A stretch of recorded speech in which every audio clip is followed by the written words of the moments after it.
Recording start.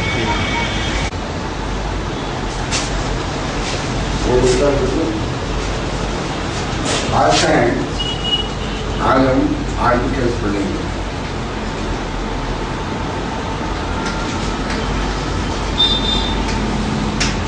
अंग्रेजी भाषा में आर्टिकल्स का बहुत महत्व होता है। इन आर्टिकल के वाक्य पढ़े लगते हैं। आर्टिकल्स को 3 भागों में बांटा गया है। ये एंड द,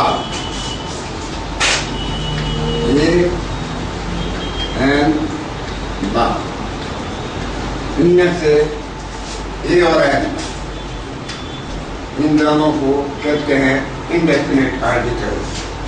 यहाँ सबसे बड़ी एक बात ध्यान रखना है, अधिकांश स्कूलों में टीचर पढ़ाते हैं ए का मतलब एक होता है। मैं आपको फिर समझा रहा हूँ, ए और एन का मतलब एक नहीं होता है। अगर एक होता तो हम मन भी नहीं करते। हम यूं क्यों कहते कि ही ए बॉय, हम यूं क्यों नहीं कहते he is one boy, he is one doctor, he is one teacher? नहीं, ए और एन को कहते हैं इंडेफिनिट आर्टिकल। इंडेफिनिट का मतलब होता है जो निश्चित नहीं हो।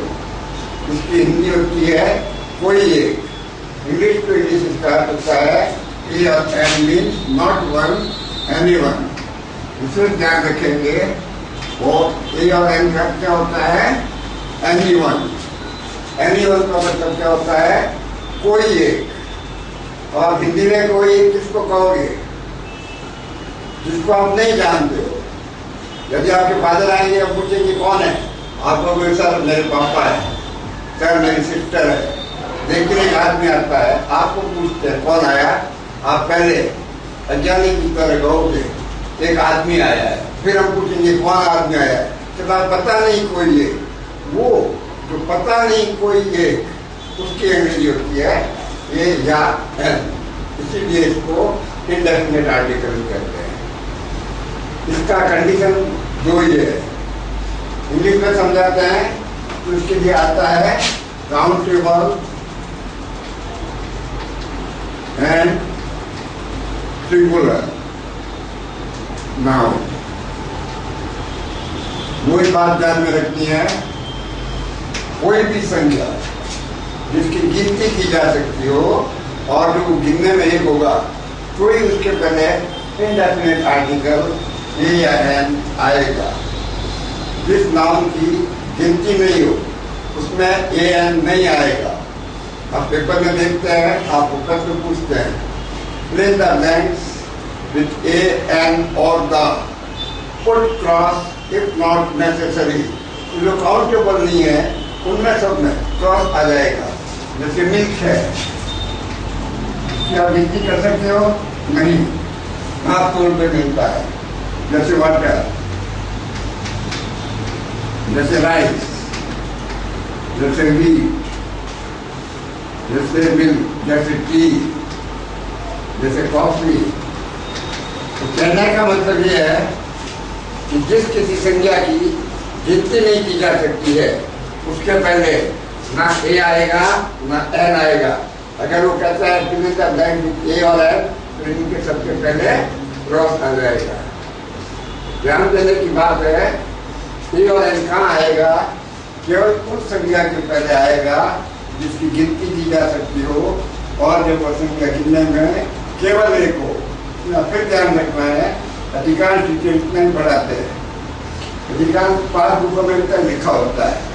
यहाँ मैं आपको एक बात कहूँ, इसके साथ याद रखना है, जिसकी गिनती हो, गिनने में एक हो, साथ में याद रखोगे, लेकिन उसका हमारा विशेष संबंध नहीं हो, क्योंकि संबंध आते ही ए और एन गायब हो जाएगा, तो डेफिनेट आर्टिकल हो जाएगा। जो आगे बात करेंगे। अब प्रश्न ये उठता है, ए या एन आता है, तो ए का आएगा और एन का आएगा, उसके लिए समझाया जाता है। इंग्लिश में कहते हैं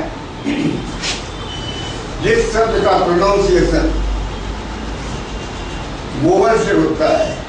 फिर ध्यान दीजिए, यहाँ पे प्रोनाउंसिएशन का अर्थ है उच्चारण। जिस शब्द का उच्चारण अंग्रेजी के वोवल से होता है, ए ई आई ओ यू, आप जानते हो वोवल्स 5 होते हैं, तो अंग्रेजी के ए ई आई ओ यू से उच्चारण होता है। तो उसके पहले आएगा एन और बाकी सबके पहले आएगा ए। तो उच्चारण से आपकी बात समझ में नहीं आती है, इसलिए इसको आसान बना दिया गया है। इसके लिए बनाया गया है जिस शब्द का उच्चारण हिंदी के अ आ ई उ ए आई ओ औ से होता हो, यानी हिंदी के व्याकरण की अल्फाबेट्स की अ आ ई उ ए आई ओ औ से जिस शब्द का उच्चारण होता हो, गिनने में एक हो, हमारा विशेष संबंध नहीं हो, उसके पहले एन आएगा और बाकी सबके पहले ए आएगा। अब आप देखिए इधर, आपको फटाफट बता देंगे ए आएगा या एन आएगा। जैसे बॉय है, गर्ल है, चाइल्ड है, टीचर, स्टूडेंट, फार्मर, इन सब में पहले आ का उच्चारण नहीं आया है। इसको बॉय कहते हैं, बॉय का उच्चारण है। इसको गर्ल कहते हैं, गर्ल का उच्चारण है। इसको चाइल्ड कहते हैं, उसको टीचर कहते हैं, इसको स्टूडेंट कहते हैं, इसको फार्मर कहते हैं। तो किसी का भी उच्चारण हिंदी के आ ई से नहीं है, तो इनके सबसे पहले क्या आएगा? A girl, a child, a teacher, a student, a farmer. अब फिर जान लीजिए, अब हमने बोला एरोप्लेन, AEROPLANE। इसमें ध्यान ये भी देना है कि ये सब लिखा क्या है, किससे गया है, इससे कोई फर्क नहीं पड़ता है। फर्क पड़ता है इसका उच्चारण कैसे है, और इसको हम बोलते हैं एरोप्लेन। पहला अक्षर क्या बोला गया? ए। फिर बोला अमेरिकन। पहला अक्षर क्या बोला गया? अ। फिर बोला इंडियन। पहला अक्षर क्या बोला गया? इंडियन। तो इसका भले आई से गया है, लेकिन बोला गया है ई से, एग। इसका ई से गया है, बोला ए से गया है, एग। तो उच्चारण क्या है? ए। तो हिंदी के अ वाला अक्षर आते ही इसके पहले, सबके पहले एन आ जाता है। An American, an Indian, an egg. आपकी आंख है, एक आंख को हम कहेंगे आई। आई माने आंख। आप बोल मत दो, ध्यान करके सुन ले। आंख के ऊपर दो लाइन। आंख वही जिसमें खुमार हो, आंख वही जिसमें खुमार हो, चमन वही जिसमें बहार हो, इंसानियत कभी बाजार में बिकती नहीं, दिल वही जिसमें प्यार हो।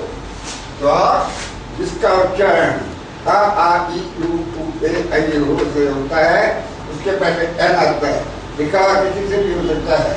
और खाली इंटेलिजेंट लिखा है तो पहले कुछ नहीं आएगा। क्यों नहीं आएगा? क्योंकि ये एडजेक्टिव है। खाली इंटेलिजेंट की कोई वृत्ति नहीं होती है। जैसे मुकेश इज इंटेलिजेंट, मुकेश होशियार है, हम लोग नहीं कहेंगे मुकेश एक होशियार है, मुकेश दो होशियार है। लेकिन जो इंटेलिजेंट के आगे संज्ञा आ जाएगी, intelligent boy, intelligent girl, intelligent man. अब ये काउंटेबल हो गया, काउंटेबल हो गया है, सिंगुलर है। इंटेलिजेंट इसका आई से गया है, बोला ई से गया है, इसके पहले भी क्या आएगा? एन। जैसे ऑक्स, एन ऑक्स। जैसे इंपॉट, एन इंपॉट। और ज्यादा ध्यान देंगे, कुछ शब्द दूसरे हैं जो लिखे किसी से गए हैं, बोले किसी से गए हैं। अब हम बोलते हैं HOUR, आवर।